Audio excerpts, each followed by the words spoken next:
What happens when the power of laughter meets the art of communication? Business is not about going out and doing a magic show. It's about building relationships.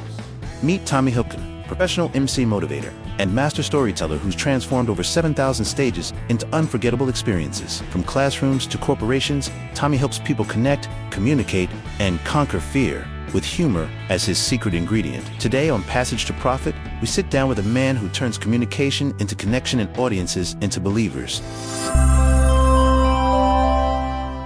So now get ready for Tommy Hilcken. He's the man who's proven you can mix magic, comedy, and motivation without blowing something up.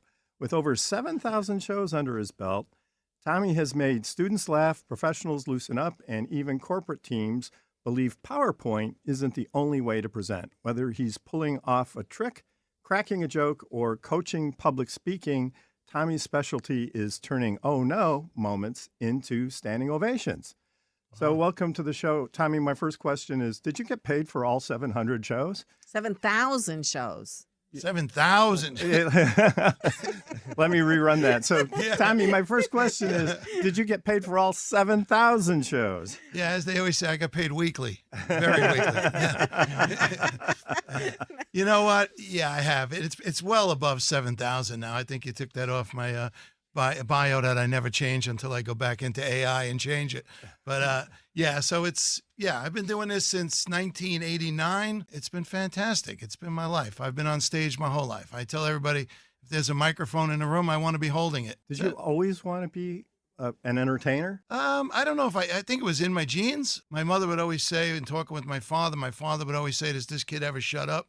And my mother would always say, no, this is who he is. And once I discovered who I was and I got comfortable with it, in school, I was always distracted and I was always the kid making the other kids laugh and getting the other kids in trouble and sitting there like I didn't do anything. Still one of my favorite things in the world to do today. You know what I'm talking about? That kid who got everybody else in trouble. And so I realized I had it in me. And then I realized when I went out that I could make a living doing it and make a good living. This is Tommy Hilcken with Tommy Hilcken Productions.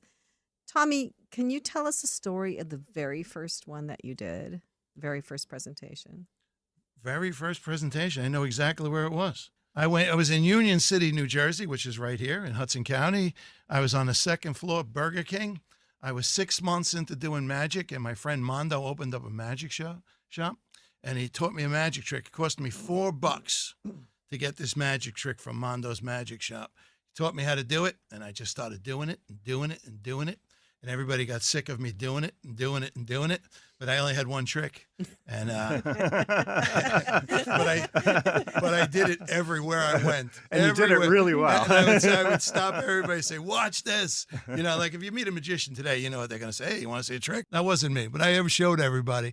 And what I did was, he said to me after 6 months of doing that and building and some stuff, he said, you want to go do a show? Now, I even remember it paid me $95 to do a 45-minute show. And that was in 1990, somewhere around there. So, yeah, I remember it, and I loved everything about it. I was thinking about it driving here. I'll be real quick. I wasn't nervous. I think I was actually ready to do this. And I went in it. I'm a people person. I'm one of 6 kids, so I had to entertain just to be seen. And that's how it went. So it was 1989, somewhere around there, 1990. And then you just went from there and kept giving shows. Well, the good thing about what I was doing was it was Saturdays and Sundays is the bulk of business. People doing parties, that's when they do it on the weekends and things. So I kept my job. I worked 7 days a week for 6 years. I had the kids, I had the wife, and what are we going to do? I loved doing the weekend things. I loved it. I enjoyed it, but, a lot of fear, doubt, and uncertainty. So I stuck with doing all, and then that day came when I said, all right, 6 years is a long time. What are we going to do? We made the decision. We moved into the entertainment, and it was the best thing we ever did. But talk about humor and business. What can business people learn about humor that will help them? Communication, right? What's the best way through it to someone is to make them laugh, make them smile, right? We always think about it. We're human beings. We're not human doings. So for me, I have to always be careful. You learn in sales to mimic someone across from you. I have to be careful. Like if someone's like a D and they're in an authoritative spot, I'm the kind of guy that would drive you crazy. So I have to be careful. But humor breaks the ice everywhere you go. What do they say? The first thing you can do is when you meet somebody, break the ice. You're at a networking event, right? You want people to like you, trust you, all that good stuff that goes on. So being kind and gentle and having fun with people is all I want to do.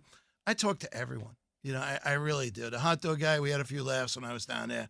It's just, it's what I do. Why not brighten someone's day a little bit? But in business, there's no reason to be uptight. Like I said, this is what we do. It's not who we are. I'll tell the story real quick. Both my brothers are cops. My dad always said, "Here's my boys, 2 cops and a clown." That's how he introduced us, right? But I always used to think about my brothers. The difference between my brothers and I was great guys. They're the best guys in the world. But once you become a cop, you think you are a cop. And I used to say, "No, you're my brother Keith. What you do is you're a cop for a living," and that kind of a thing. So that's why I think you could always use humor, break the ice. Even a police officer, right?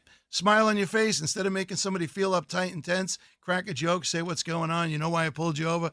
Maybe write some jokes about, you know why I pulled you over? Only kidding, that's not right. I think more importantly, treat people like you want to be treated. I want to have a good time. If I walk into a room and it's not a party, I'm going to bring one. That's what I do. Maybe you could give our audience some tips about how to kind of break the ice at a networking event, right? Because they're not professionals and like not you are. everybody's funny. Do these just flow out of you, or do you actually write some down? Do you ever have to write down a joke to present, or does it just come natural? Now, I'm very creative in what's going on around me. Like if I'm doing a gig and somebody's moving, that's where I find my humor.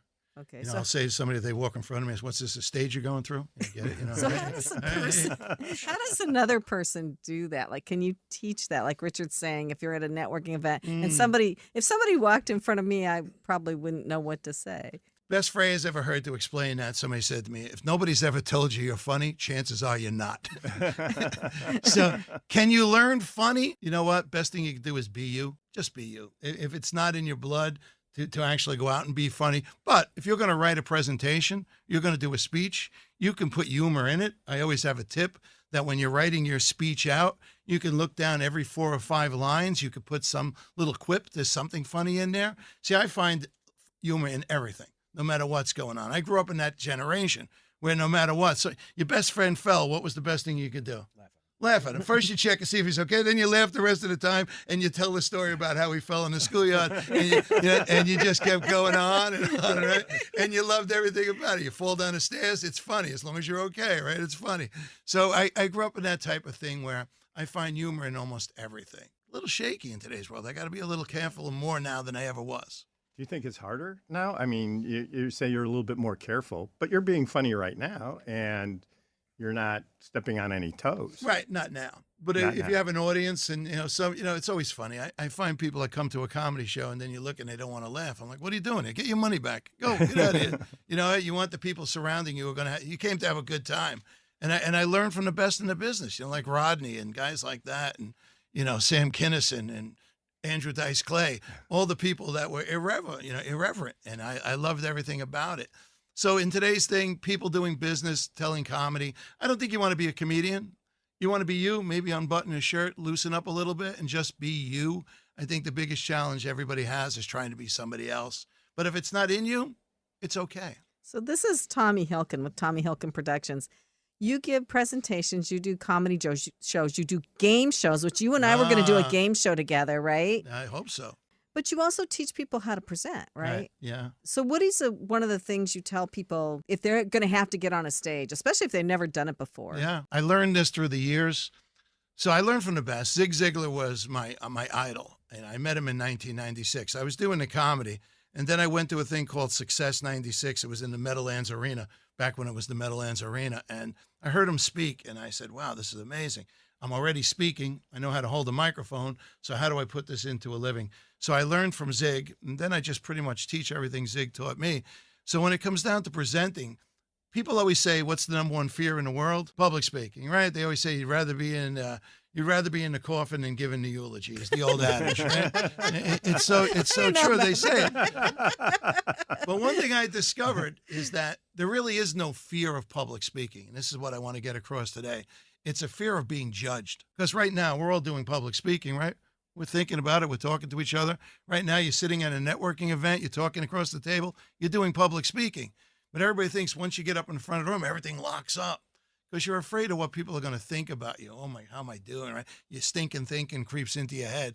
And that all goes away when you recognize there's nothing to be afraid of, and you prepare and you practice. That's all public speaking is. We do it every day. You know, I don't know, maybe you were that kid who didn't raise your hand, you know, when the teacher asked you for a question or it locked you up.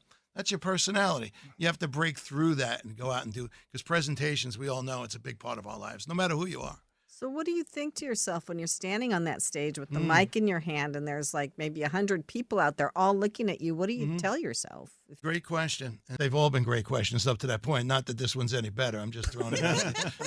That's another thing. Thank you, Tommy. Well, I actually Like grading our questions. Was Was that a B+ It just hit me question? in the head. I always remind people when I'm doing public speaking training, don't respond by saying great question, because there'll be that one guy who asked the question, you forget to say great question. And he's going, like, "Oh, what happened to my He's question?" ruined, yeah. So what do I think? Here's what happens to me, the transformation. The guy in my car going to the gig, the day sitting in my house, all this is going on fire. And the blessing is, once I get to the event, once I step on the stage, it's I become this other guy. Not really, but yes. You know, I step up and I own it. This is what I do. I better be good. You know, I don't want to just show up and not be good. I leave the child in the car, is what they say. The child wants me to be afraid and scared. So I remind myself, no. I leave the child in the car and I go into the event.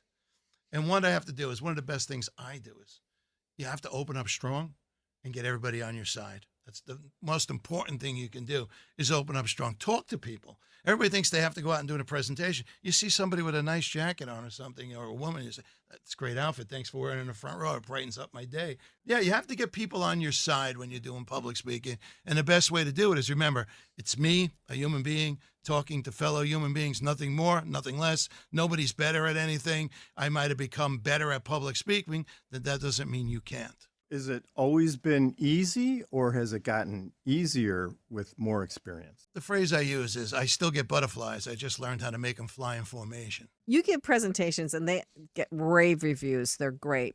Do you just do Jersey, New York? How far do you go? I try to stay local now. When I was younger, I would travel.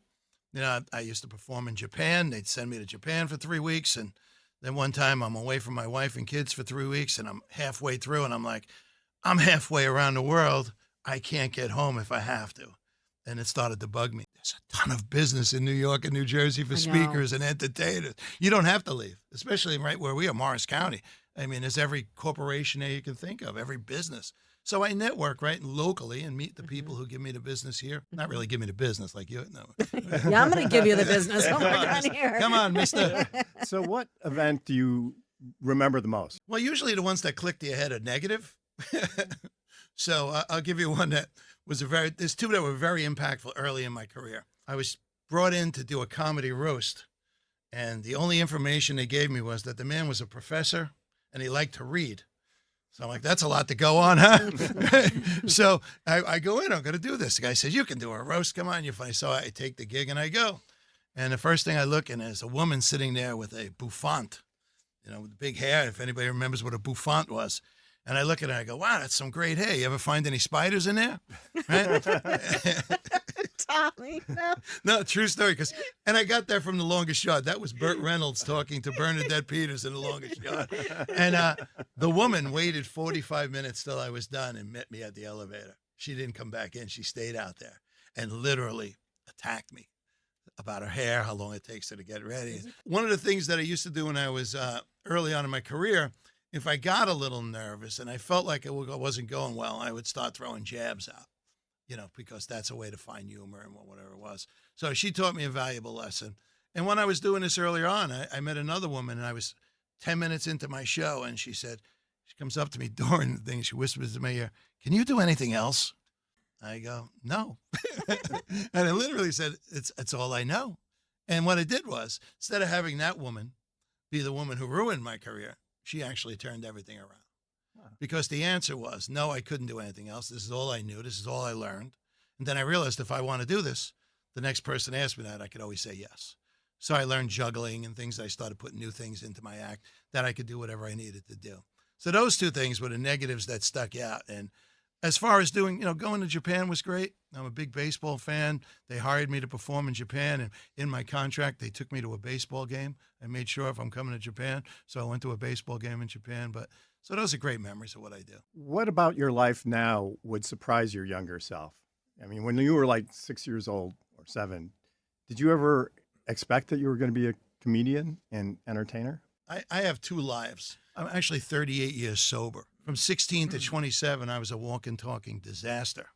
And I didn't find this, and I know everything I do today is God-given, because at 29, I was sober at 27. 2 years later, this came into my world as a replacement for the bad behaviors and all the things I was doing, and all these good behaviors took up that void, that I had of not going out and partying and seeing my friends. And so really what it was just a blessing that came into my life that, I could expand, and it's been with me ever since.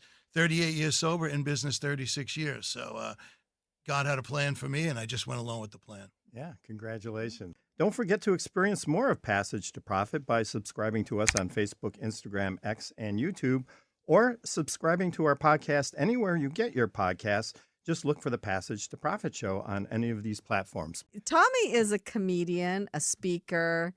He's amazing. He does game shows. He's promised we'll do a game show together, because I was just saying before the He show, watches them all the time. I love watching stupid game shows. I like the floor. Yeah. Floor's great. I don't understand the rules of that game. How does it work? It seems very complicated. We'll explain it after the show. Anyway. We're gonna do a game show podcast. You guys are welcome back.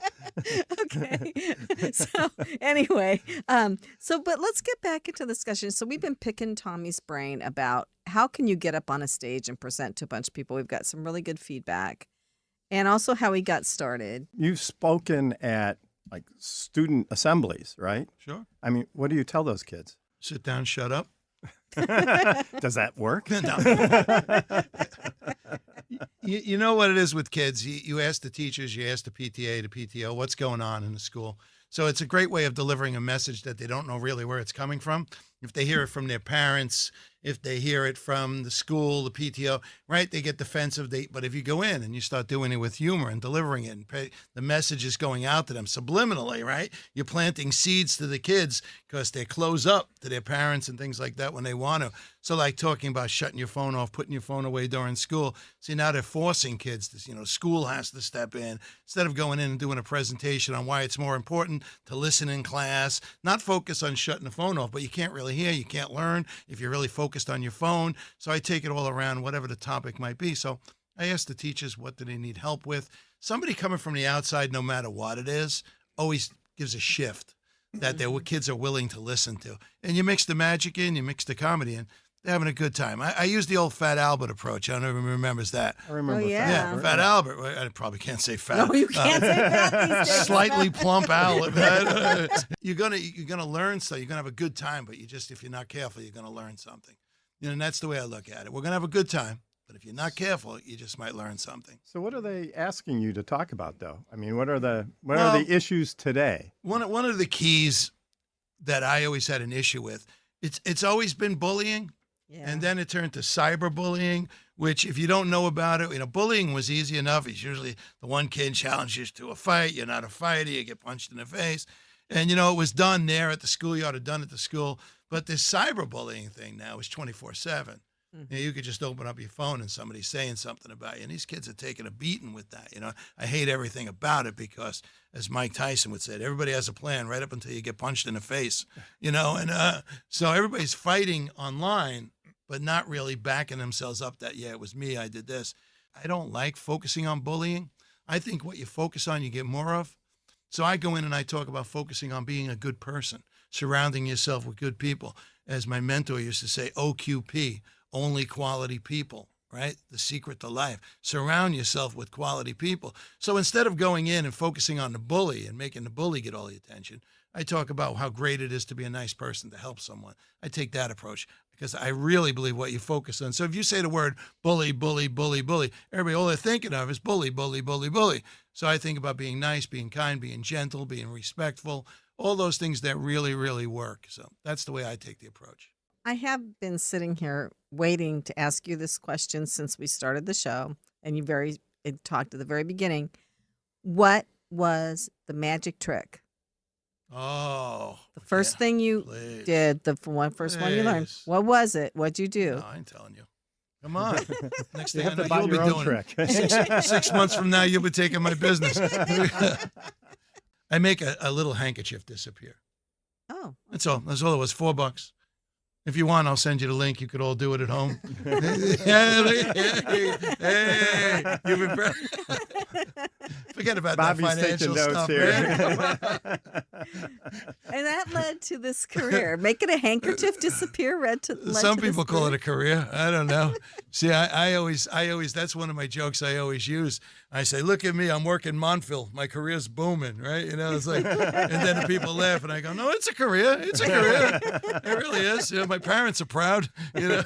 People come from a ways away to come and see you, right? Yeah, At you know these what? events? I used to do clubs. Once I had the family, I don't want to do clubs. It's not my lifestyle. I do a lot of private events because corporate events and private events, communions, bar mitzvahs, all that kind of stuff, where I'm so family oriented in my entertainment because I love family. You know, like I said, I'm one of 6 kids. I got all my nephews, my nieces, my kids. It's the best in the world to me. Yeah, I am crazy Uncle Tommy. I get it. You know what I mean? I'm the guy that they're never going to forget. We have fun. I give them all the off-color jokes that they can take home to their mothers. It's the best, you know. It's so that kind of thing. I like family events. I like being with people. I like families being together, families laughing together. If we could strengthen the family, the world will come together. You know, I really believe that. Mm-hmm. You know, it all started with family. No matter what, we used to have to get through things as a family, and that's what I try to get back out there. That's great. Where can people find you? Here. If they want to contact you Witness in the protection. future, how do they find you? We can go to TommyHilcken.com. You'll find everything I do there. And like I said, speaker, trainer, entertainer. If there's a microphone, I want to be holding it. And we just want to have some fun. Maybe Thank you. deliver a lesson or two. It's So been TommyHilcken.com. It's been great. Thanks so much for Thank joining you for us. having me.